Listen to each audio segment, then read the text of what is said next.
Hello, my party people. I am Chris, And I'm Kevin. and this is Seventh Man Podcast. Guys, we have some breaking news. It's not breaking news. It's like stuff that's in the news right now, but Jimmy Butler has requested a trade. So we are going to be discussing that today. Jimmy Butler, if you don't know, he is an all-star in the league. He is a top 20 player in the league, undoubtedly. Yeah. And he is a shooting guard small forward on the Timberwolves right now. And he is, like, without a doubt, one of the best defenders in the league. Yeah, and definitely. So he's requested a trade out of the Timberwolves. So we're going to discuss first why he wants a trade out of Minnesota, what has affected that, and where he wants to go, what makes the most sense. So we'll kind of just like dive into that a little bit. But so let's discuss what led to this like trade request from Jimmy Butler, and then what are your thoughts on that, Kevin? All right. So from everything I've seen, I just think he hates playing with Karl-Anthony Towns and Andrew Wiggins because they both clearly have lesser workouts than he does, or like work ethics and stuff, and like he all of last year, like I saw a bunch of himself like complaining and like subtweeting and just like little things where like he was annoyed because Andrew Wiggins, like we talked about this last week, how he's never had a good work ethic, and Karl-Anthony Towns, like he kind of does, but he's not great on defense, and he doesn't put great effort in on defense, and I think it frustrates Jimmy Butler, and I think he's a little bit done with Tom Thibodeau too. Yeah, I get that for sure. So what I've heard is that so let's recap. So Jimmy Butler, when he was traded from the Bulls to the Timberwolves, everyone was ecstatic because when you paired Wiggins and Karl-Anthony Towns, who Wiggins was already established as up and coming, and Karl-Anthony Towns was like just gotten into the league. Yeah. They were like, they were like stoked. Yeah, they were like stoked for him to come to the team because they're like, holy crap, we can compete in the West now. And like, even though they did compete in the West, Jimmy Butler went injured last season, and that really did not help them because Wiggins and Towns are very young. I mean, they were never a contender. They were never an actual like finals contender. They were just like maybe a second round contender. That's I meant playoff contender. Yeah. When I said that. So here is where I've heard that things went down with that. So Jimmy Butler has insane work ethic, and he wants a championship very badly, is what I've heard. And so I've been reading around, listening to a lot of ESPN sources, and like listening to First Take and Stephen A. talk about it, and over the past week. And one of the things that I've heard, so Kevin hit it on the money. So Wiggins has terrible work ethic, and he just like is all in it for the money, is what I've heard. I've heard that he just is all about getting money, playing basketball, not like being it with having any team effort and that kind of stuff. So, and Butler is not about that. Then when you move it over to Towns is about his numbers. I've heard that Stephen A. talk about how Towns is about packing his stats, and he's not about playing with the team and like winning a championship. He just wants his stats to look good so he gets more money. That's what I've supposedly heard, which would make sense because Jimmy Butler has never been about his numbers. He's always been a team player. He's always put up a really good amount of assists and rebounds, and like his defense is insane. So it makes sense that he would want out of that situation, especially if Tom Thibodeau isn't doing anything like that situation. Yeah. So that's what I've heard. It seems right, and like from everything I've heard, he still wants out, and like he's probably going to be dealt. I think he'll probably get traded soon. I think he'll get traded probably within the next few weeks. So one thing that I think is important to think about with Jimmy Butler is I think that you have to be worried about him in a locker room. Because this is not the first time that he has had major locker room issues. The exact same thing happened with the Bulls, where he would get super frustrated at all his younger teammates. Him and Dwayne Wade kind of teamed up on everyone, and they were like against Rondo and the rest of the team, I remember. Yeah. But like, so this is not the first time he's a locker room problem. And at some point, you have to think, is it the team or is it Jimmy Butler? If this has happened in two separate places, two completely separate teams, like, who's the real problem here? I mean, like, I could definitely see that why he's frustrated, that everyone isn't working as hard as he is, or at least in his mind. But I think that you have to think about if he's getting traded to a team where there are going to be young players, or maybe players who aren't historically really hard workers, then I don't know any reason why these problems wouldn't just pop right back up. Well, okay, so I totally get the point, and it makes sense, and it's a valid argument. Like, is he the problem, or is like the teams that he's with the problem? So here's where I also like would draw a line is that I think that Tom Thibodeau, he was his coach with the Bulls, and then he went over to Minnesota, and he was also his coach, and like he's a good coach, but like how is he with the players? Like how is he drawing a line? Like if you guys really want to win a championship, then it requires the entire team putting in maximum effort. So when he was with the Bulls were not a great team. This was before Dwayne Wade was there. Okay. The Bulls were not a great team, and Jimmy Butler was like the guy on the team that was like, for lack of a better way of putting it, he was the guy that led the team. Yeah. That was after all the Derrick Rose stuff. Yes, exactly. Exactly. So, then they get Dwayne Wade, and like he was happy with Dwayne Wade. He likes Dwayne Wade, and then like some stuff goes down there, and then but he ends up getting traded, and he went to the Timberwolves, and this was Tom Thibodeau is now there.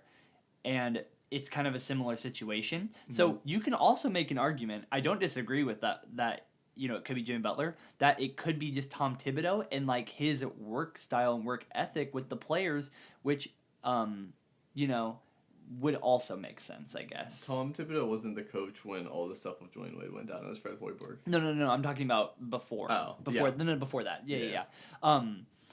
But yeah, because like when Jimmy Butler was on the Bulls before, like he was with a bunch of younger players that weren't nearly as good as he was, and so it's like a big spiral effect. So I think that the bottom line is that wherever Jimmy Butler ends up getting traded, which he's thrown some teams out there that he just wants it to be a contender, like a team that's actually going to compete. I don't know if that's the most important thing to him. I think he cares more about going somewhere where it's a big market. Because you don't... Like, he picked the Heat, the Clippers, and the Nets. None of those teams are contenders right now. None of those teams are contenders with Jimmy Butler. I guess that makes sense. I think this is my opinion on it. I think that he needs to go to a team where they're going to, like, win. I think that will help the situation. It will help him get into a better mindset of working with younger players. How do you define win? Because he could stay with the Timberwolves and be, the 6th seed this year. So a winning team that's out of the situation, that's not having this problem with the players. I guess. So, if he wants to go play with Dwayne Wade in the Heat, I would say go for it. Yeah, and be like the 7th seed in the East? No, I don't think they would be the 7th seed in the East if they went to the Heat. I don't know what, I would understand how they'd probably have to give up a first-round pick, and then, They would have to give up a lot of role players. I don't think it's that good of a team, the Heat. Right now, the Heat are like a 38-win team. So here, let's transition to the teams that we think he's going to go. Yeah. So I throw the Heat out there first because that's the team that I think that I'm hearing that he wants to go through the most. I think that he should go to the Clippers, personally. Yeah, because so here's why I think so. I think that the Clippers have enough depth to where he could be traded, but also that the team could still compete in the West, and he could be happy and he can re-sign. So that's like where I see it all aligning, in my opinion. So I mean, I definitely I get that the Clippers are good, but I just don't see, even with Jimmy Butler, that team making any noise in the West more than being a 7 or 8 seed. So here's what I think that the Clippers would need to trade. I think that the Clippers would need to trade Avery Bradley, a first-round pick, and like Patrick... Avery Bradley isn't tradable. Avery Bradley... Well, hold on. So Avery Bradley... So I'm talking about cap space. Avery Bradley, Patrick Beverley, a first-round pick, and maybe like a second-round pick or like another player. That would probably make the most sense if you're doing just for Jimmy Butler. I'm sure that they... No, Avery Bradley isn't tradable till like December because he signed a contract. He signed a contract this offseason? Yeah. Okay, so... Then what? So then you'd have to pair like Tobias Harris or something like that. Tobias Harris probably. That would make sense. So because honestly at this point I don't know if it's worth giving up Tobias Harris for Jimmy Butler straight up if I'm the Clippers, because Tobias Harris is a lot younger. I don't think he'll ever be as good as Jimmy Butler, but he could be a very good player for a long time. And I think with Jimmy Butler, the main reason that I'm apprehensive about trading for him right now is that means that next year you have to sign him to a 5-year, $190 million deal, and at his age he'll be 30 when he signs and 35 when it ends. for the last 2 or 3 years of the deal, that is going to be a team-killing deal. It's going to be horrible. You know, I get it. Again, I just think that Jimmy Butler is really freaking good. And I think that any team would be really happy to have him, and like he definitely deserves a max deal. We don't argue that. Yeah. He definitely deserves, the $190 million deal. But, I think that he's probably going to end up going to the Heat if they, that's where he wants to go. Makes sense. We also we were just talking before this, we also threw the point that, he could not go. It's very possible that he won't go where he wants to go. Yeah, that happens a lot. That happens in the NBA. I mean, just look at Paul George last year. He in no way wanted to go to the Thunder. I don't even think he thought about that. Mm-hmm. And then he went there. They did okay. He liked the culture, and he re-signed there for 4 years. Well, you say the same thing about Dwight Howard. Dwight Howard gets traded around the league, and then he signs with the Wizards because that's where he wants to be. Yeah. So, but then again, Jimmy Butler is a lot better than Dwight Howard. Yeah. Paul George is amazing. So, we don't know what's going to happen because I think that there's a lot of scrambling going on because workouts are just started with teams. Yeah, training camp just started, and the season starts in less than a month. So Jimmy Butler wants to get situated with a team because he doesn't want to be with the Timberwolves. I saw some stuff about the Raptors potentially training for him, which is interesting. Yeah, I think that's, if I were the Raptors, I think they're one of the only teams where I think it would be really beneficial for them to sign him. Because I think if they get Jimmy Butler, then there'll be a point where they have a big three of Lowry, Butler, and Kawhi, and then they probably trade Serge Ibaka in the Butler trade, which is fine. So that would be a legitimate contender, probably the best team in the East if they got Butler. Probably about the same level of the Celtics. But so here's the thing though. So I like the idea, but do you think that they would have to give up OG Anunoby? No, not necessarily. You don't think so? No, Butler is much lower trade value than you might think right now because he's on a 1-year deal. He's 30 years old. He's disgruntled. Everyone knows that they have to trade him, so that takes away so much bargaining power. So hold up. So for you guys listening, when he says 1-year deal, he is on a 4 or 5 year contract, but he has a player option next season. So, but there's no way he's going to exercise exactly. it. So it's effectively a 1-year deal. Yeah, that's there's what he's one saying. one more year of team control. That's what he's saying.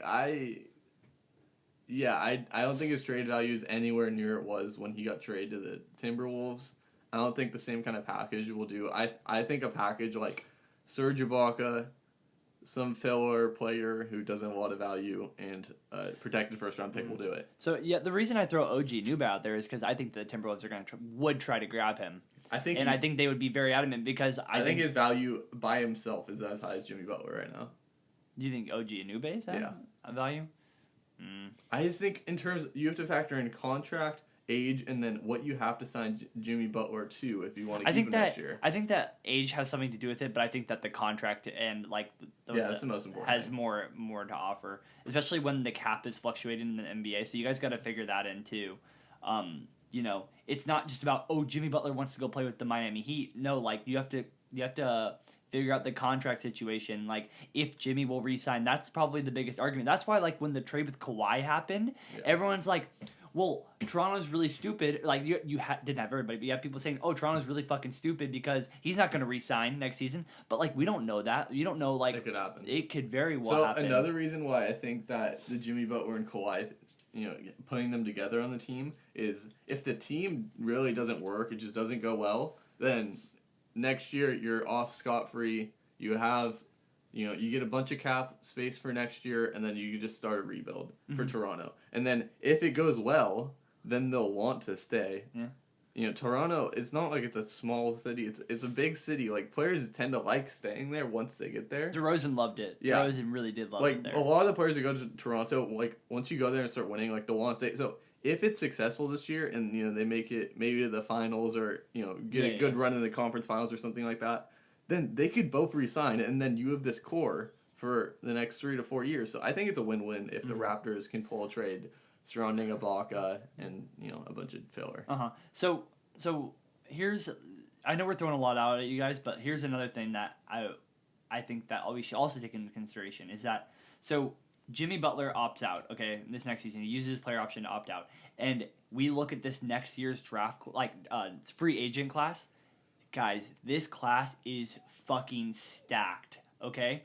So, a lot of these players, so if Jimmy Butler opts out, and say Kawhi Leonard opts out, okay? Mm. That's even more talent that's added to this player pool. And as we've seen with this free agency, players that got signed right away got their ideal contracts. Players that sat around did not. Yeah. Did not get ideal contracts because that's how the salary cap is fluctuating. Mm-hmm. Changes every year. So that's another thing to think about. If Jimmy went into free agency and he tested it, would he go where he wanted to go? Because there's Kevin Durant's and Kyrie Irving's that are going to be going out in free agency that are just as talented, if not more talented, than Jimmy Butler. Klay Thompson, too. Exactly. Just players like that.